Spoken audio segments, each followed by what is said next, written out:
മാനസിക രോഗത്തിന് ഇന്നും ചികിത്സയിലിരിക്കുന്ന ഒരാളെ ഭ്രാന്തരെന്ന് വിളിപ്പിക്കാൻ അതുപോലെ അതുപോലെ പിന്നെ അയാളുടെ വാക്കും പ്രവൃത്തിയൊന്നും ആരും മുഖവിലിക്കെടുക്കാനും പോകുന്നില്ല. Very good sir. അഡ്വക്കേറ്റ് അനിരുദ്ധനെ അവസാനിപ്പിക്കാൻ. മാനസിക രോഗത്തിന് ഇന്നും ചികിത്സയിലിരിക്കുന്ന ഒരാളെ ഭ്രാന്തരെന്ന് വിളിപ്പിക്കാൻ അതുപോലെ അതുപോലെ പിന്നെ അയാളുടെ വാക്കും പ്രവൃത്തിയൊന്നും ആരും മുഖവിലിക്കെടുക്കാനും പോകുന്നില്ല. Very good sir. അഡ്വക്കേറ്റ് അനിരുദ്ധനെ അവസാനിപ്പിക്കാൻ ഇതിലും നല്ലൊരു മാർഗമില്ല.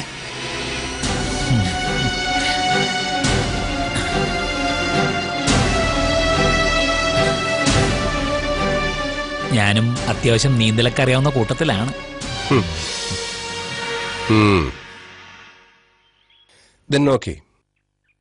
ഇപ്പൊ കോടതിയിലെ കാര്യം ഏകദേശം ഒരു തീരുമാനമായിട്ടുണ്ടാവും. അതിന്റെ റിസൾട്ട് അറിഞ്ഞിട്ട് നമുക്ക് അനിരുദ്ധിനെ ടാർഗറ്റ് ചെയ്യാം.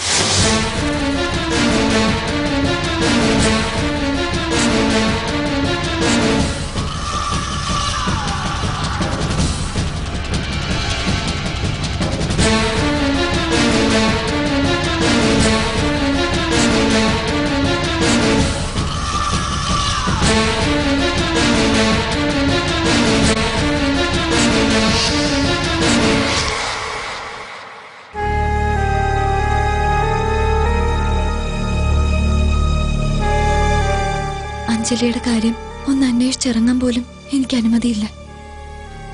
അവള് കോടതിയിൽ നിന്നും ജാമ്യം കിട്ടും. അതിനുള്ള കഴിവ് അനിരുദ്ധനുണ്ട്.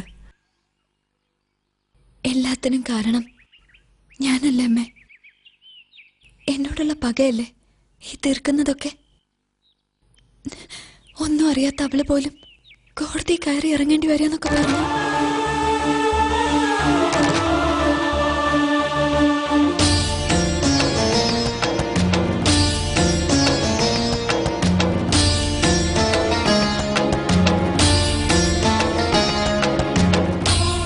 ചിലപ്പോ തോന്നും നേർക്ക് നേരെ കാണുമ്പോ ഗ്ലോറി അങ്ങ് കൊന്നാലോന്ന്. ബാക്കിയുള്ളവർക്കെങ്കിലും സമാധാനം കിട്ടുമല്ലോ. മിണ്ടാതിരിക്കുന്നേ. അങ്ങനെ കൊല്ലാനാണെങ്കിൽ ആർക്കും എത്രയും മുമ്പേ ആവാമായിരുന്നു.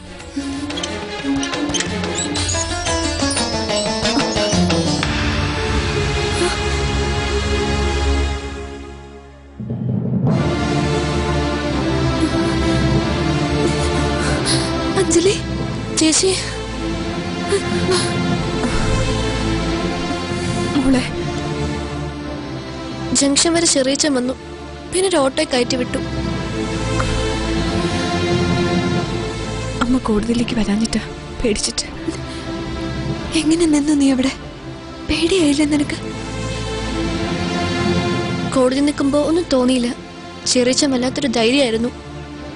പോലീസ് സ്റ്റേഷനിൽ വെച്ച് പേടിച്ചു. പിന്നെ ആലോചിച്ചത് ചേച്ചിയെക്കുറിച്ച്. തെറ്റിയാതെ ചേച്ചിയും ഇങ്ങനെയൊക്കെ ഇരുന്നിട്ടുണ്ടല്ലോ ഒന്ന്. പിന്നൊരു ധൈര്യം.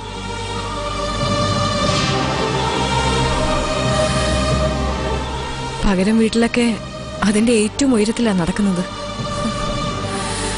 എന്നിട്ടും ഇനി അവളുടെ കേസ് വാദിക്കുന്നുണ്ടാവും നിന്റെ ചെറിയച്ഛൻ. അവളെക്കാൾ വൈരാഗ്യം എന്നോടാണല്ലോ. ഗ്ലോറിയെ കാണാനാ ചെറിയച്ചൻ പോയിരിക്കുന്നത്. എന്നോട് പറഞ്ഞു എന്നെ കുടിക്കുന്നതിന് പകരം ചോദിക്കുമെന്ന്. ചെറിയച്ചൻ കേസ് വാദിച്ചില്ലെങ്കിൽ പിന്നെ ഗ്ലോറി ജയിക്കില്ലല്ലോ. അങ്ങനെയാണെങ്കിൽ എനിക്ക് സംഭവിച്ചൊക്കെ നല്ലതിന്. ഗ്ലോറിക്ക് വീഴാൻ അവൾ തന്നെ കുഴിച്ച കുഴി അല്ലേ അമ്മ?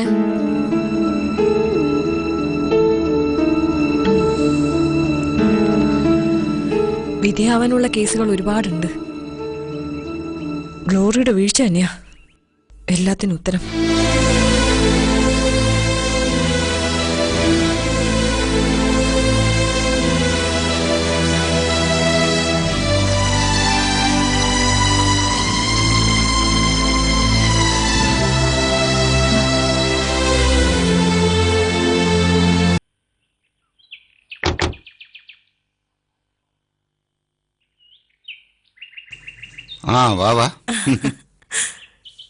താലിമാല എടുക്കാൻ പോയതാ. എടുത്തപ്പോ അവനൊരു നിർബന്ധം, ഇവിടെ കയറി സോഫിയ കാണിച്ചിട്ട് പോവാന്ന്. സെലക്ഷൻ സോഫിക്ക് ഇഷ്ടമല്ലെങ്കിൽ മാറ്റി വാങ്ങാൻ.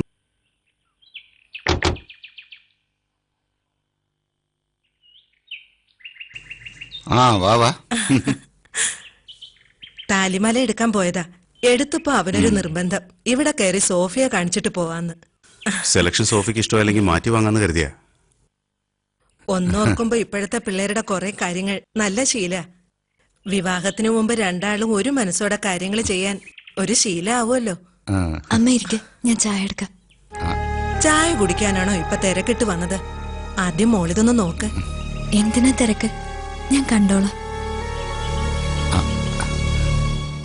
സ്വർണത്തിനോടോ ഒരുക്കങ്ങളോടോ അവൾക്ക് അത്ര കമ്പില്ല. അതറിയാം. തിരക്ക് പിടിക്കണ്ടെന്ന് ഞാൻ പറഞ്ഞതാ ഇവനോട്. നീ തന്നെ കൊണ്ടുപോയി കാണിക്ക്. എനിക്കറിയാം, സത്യത്തിൽ അതാ പ്രയാസം. നിറവും തൂക്കവും കൂടിയതൊക്കെ തിരഞ്ഞെടുക്കാൻ എളുപ്പമാ. എന്റെ കൺസെപ്റ്റൊന്നും ഞാൻ കാര്യമാക്കില്ല. തെരഞ്ഞെടുക്കുമ്പോ സ്വന്തം കൺസെപ്റ്റ് നോക്കുന്നതാ നല്ലത്. ദേ, ഇവിടുന്ന് തന്നെ ലോകപുരം മുഴുവൻ പുറത്തിറക്കരുത്. ഇവിടെയാണോ ചായ എടുക്കുന്നത്? നോക്കി, തന്റെ അഭിപ്രായം പറയേ. തന്റെ കൺസെപ്റ്റ് വളരെ സിമ്പിൾ ആയിരിക്കും എനിക്ക്. ഇവിടെയാണോ ചായ എടുക്കുന്നത്? നോക്കി, തന്റെ അഭിപ്രായം പറയേ. തന്റെ കൺസെപ്റ്റ് വളരെ സിമ്പിൾ ആയിരിക്കും എനിക്കറിയാം. സത്യത്തിൽ അതാ പ്രയാസം. നിറവും തൂക്കവും കൂടിയതൊക്കെ തിരഞ്ഞെടുക്കാൻ എളുപ്പമാ. എന്റെ കൺസെപ്റ്റൊന്നും ഞാൻ കാര്യമാക്കില്ല. തെരഞ്ഞെടുക്കുമ്പോ സ്വന്തം കൺസെപ്റ്റ് നോക്കുന്നതാ നല്ലത്. ദേ, ഇവിടുന്ന് തന്നെ ലോകപുരം മുഴുവൻ പുറത്തിറക്കരുത്. ഇപ്പൊ എനിക്കൊരു സിമ്പിൾ മറുപടി മതി, തനിക്ക് ഇഷ്ടപ്പെട്ടോ ഇല്ലയോ എന്ന്.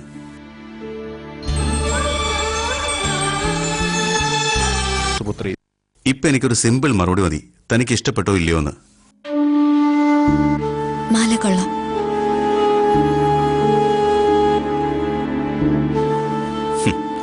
ഒന്നോ രണ്ടോ വാക്കുകൂടിയൊക്കെ ആവാം. ഈ ഘട്ടത്തിൽ അതിന് ചേർച്ചയുണ്ട്. അർജുൻ, ചിലപ്പോ എന്റെ പരിമിതിയായിരിക്കും ചില കാര്യങ്ങളിൽ കൂടുതൽ സംസാരിക്കാത്തത്. അതിനേക്കാൾ നല്ലത് എനിക്ക് ഇത്തരം കാര്യങ്ങളിൽ അഭിപ്രായം പറയാൻ അറിഞ്ഞൂടാന്നുള്ളത്. താലിയുടെ തൂക്കമല്ല, അതിടുന്ന മനസ്സിന്റെ നന്മയാണ് പ്രധാനമെന്ന് പറഞ്ഞു കേട്ടിട്ടുണ്ട്. അതിൽ വിശ്വാസമുണ്ടോ? ആ ഉത്തരത്തിന് വേണ്ടിയല്ലല്ലോ ഇപ്പൊ അർജുൻ വന്നത്. അഭിപ്രായം ഞാൻ പറയുകയും ചെയ്തു. ഞാൻ കാപ്പി എടുക്കാം, അമ്മ വെയിറ്റ് ചെയ്യല്ലേ.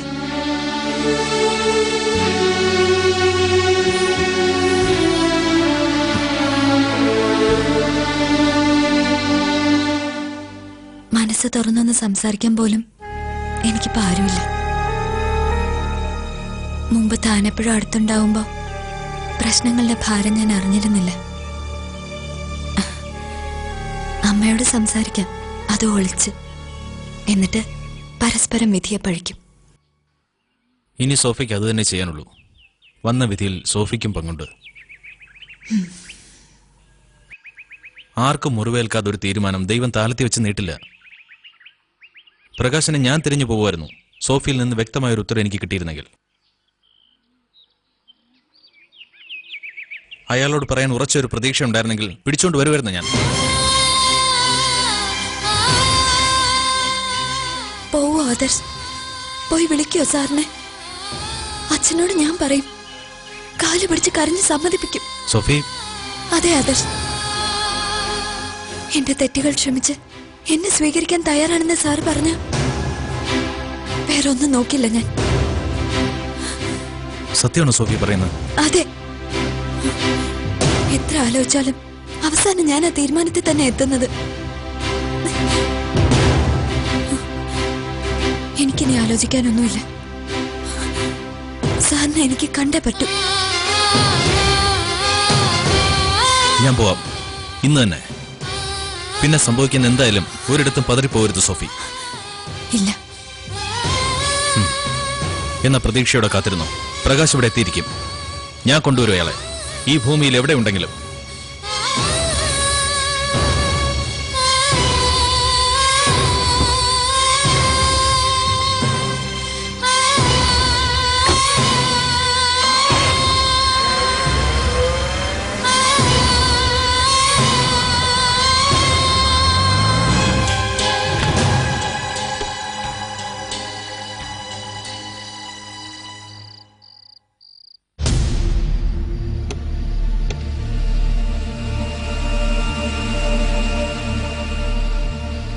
നീ ആരെയും വിളിച്ചോണ്ടിരിക്കുന്നത്?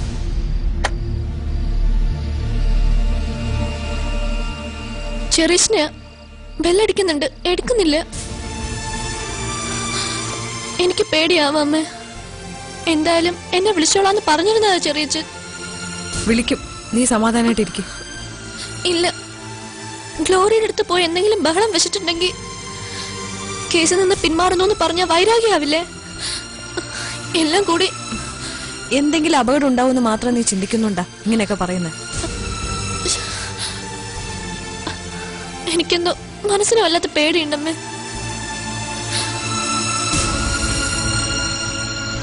എവിടേക്കാ പോയെന്ന് പറഞ്ഞോ നിന്നോട്? എവിടെയായാലും ഗ്ലോറിയെ കാണുമെന്ന് പറഞ്ഞു.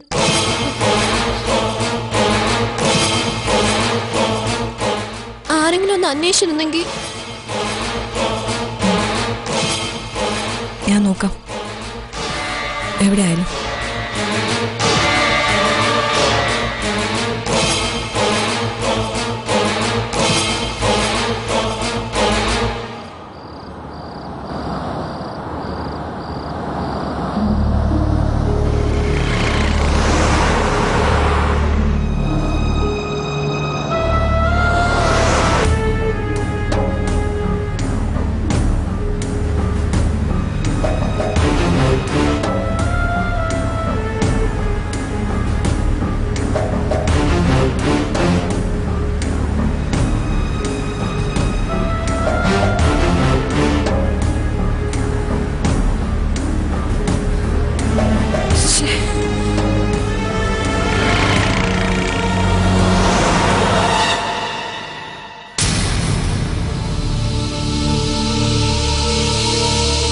താൻ എന്തു മണ്ടത്തോടെ കാണിച്ചത്?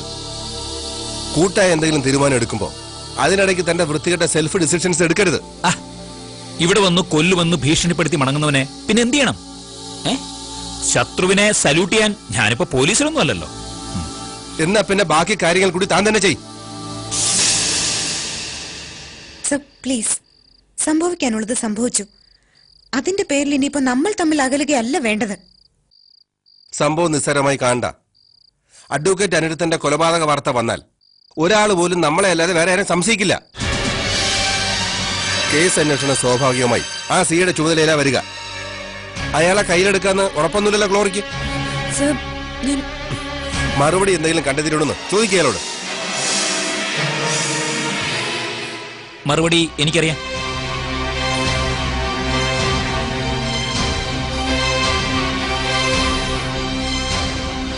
ഒരു മുൻകരുതലുമില്ലാതെ അഡ്വക്കേറ്റ് അനിരുദ്ധനെ കൊല്ലാൻ ആളുകളെ ഏൽപ്പിക്കാൻ ഞാനൊരു മണ്ടനൊന്നുമല്ല. കുന്നും പുറത്ത് കൊച്ചുമോ അഡ്വക്കേറ്റ് അനിരുദ്ധന്റെ ശത്രുവാണ്.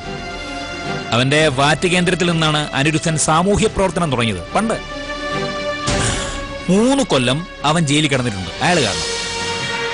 അതിനെന്താ? കുറ്റം അവൻ ഏറ്റെടുത്തു.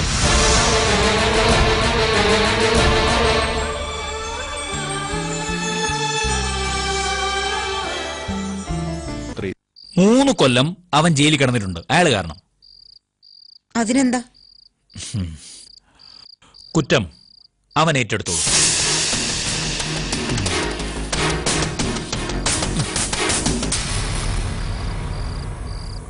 സാറ് അവൻ അറസ്റ്റ് ചെയ്താൽ മാത്രം മതി. കൊടുക്കേണ്ട വിലയും തീരുമാനിച്ചു. അത് നമുക്ക് തമ്മിൽ സംസാരിക്കണം. പ്രതിവിധി ഞാൻ പറഞ്ഞു. അത് വൃത്തിയായിട്ട് കൈകാര്യം ചെയ്യാൻ അറിയുമെങ്കിൽ ആണുങ്ങൾക്ക് ജയിക്കാം.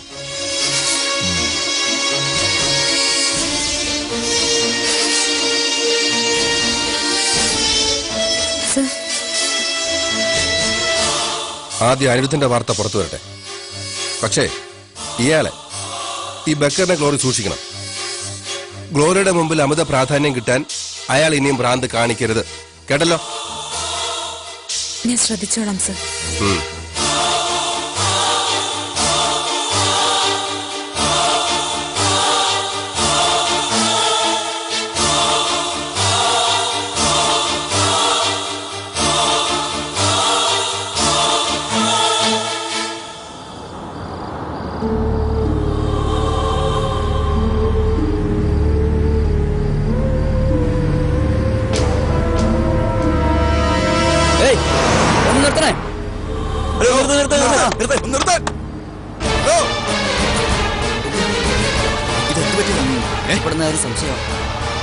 ആരാണ് മനസ്സിലാവുന്നത്? ഒരു പിടിയില്ല.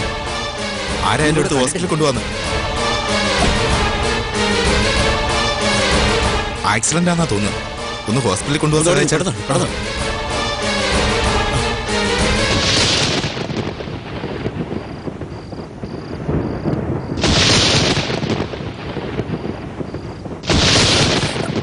നോക്കി നിൽക്കാതെ വണ്ടി കയറ്റി.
ഡോക്ടർ എങ്ങനെയുണ്ട് ഇപ്പൊ അനിരുദ്ധ? ഒന്നും പറയാൻ പറ്റില്ല. തലക്കേറ്റിരിക്കുന്ന പരിക്ക് ഗുരുതരമാണ്. അത് ബ്രെയിനിനെ അഫക്ട് ചെയ്തിട്ടുണ്ടോ എന്നറിയില്ല. സ്കാൻ റിസൾട്ട് വന്നാൽ മാത്രമേ എന്തെങ്കിലും പറയാൻ പറ്റൂ. എന്താ സംഭവിച്ചത്? ആരോ പ്ലാൻ ചെയ്ത് നടത്തിയ അറ്റംപ്റ്റാ. ക്രിമിനൽ ലോയർ ആയതുകൊണ്ട് ഒരുപാട് ശത്രുക്കൾ കാണുമല്ലോ. എനിവേ കൃത്യസമയത്താണ് നിങ്ങൾ ആളെ ഇവിടെ എത്തിച്ചത്. ഒരു 5 മിനിറ്റ് വൈകിയിരുന്നെങ്കിൽ. നിങ്ങൾ ബന്ധുവാണ് അതോ വഴിയിൽ നിന്ന്? ബന്ധുവാണ്. പണത്തിന്റെ കാര്യമൊന്നും നോക്കണ്ട. അനിരുദ്ധന്റെ ജീവൻ രക്ഷിച്ചേ പറ്റൂ. It's our duty. നല്ലൊരു റിസൾട്ട് നമുക്ക് പ്രതീക്ഷിക്കാം.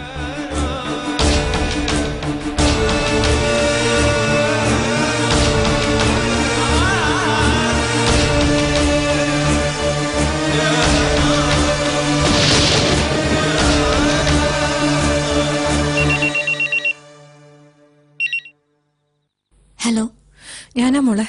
എന്താ അമ്മേ രാത്രിയില്?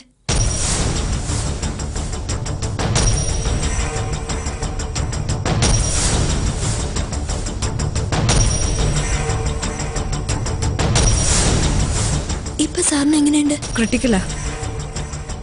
വീട്ടില് അഞ്ജലി തനിച്ചേ ഉള്ളൂ. അമ്മേ, ഞാൻ അവളെ വിളിച്ചിരുന്നു. ചെറിയൊരു ആക്സിഡന്റ് എന്നേ പറഞ്ഞിട്ടുള്ളൂ. നിനക്ക് അവളുടെ അടുത്തേക്കൊന്നും പോകാൻ പറ്റില്ലേ? ഞാൻ പിന്നെ ആരെ വിളിക്കാന്ന് ഓർത്താ. അമ്മ പേടിക്കണ്ട, ഞാൻ പോയിക്കോളാം. ഞാൻ അവിടെ തന്നെ ഉണ്ടാവും. മോളെ, ആരാ മോളെ? അമ്മേ, അനിരുദ്ധൻ സാറിനെ ആരോ ആക്രമിച്ചു. എപ്പോ? അമ്മ വിളിച്ചിരുന്നു. അമ്മയാ ഹോസ്പിറ്റലിൽ അഡ്മിറ്റ് ചെയ്തത്. കുറച്ച് ഗുരുതരാവസ്ഥയില. വീട്ടിൽ അഞ്ജലിയുടെ അടുത്ത് ആരുമില്ല. അയ്യോ, അവിടെ തനിച്ച്? നമുക്ക് അങ്ങോട്ട് പോണം. അച്ഛൻ തടഞ്ഞാലും ഞാൻ പോവും.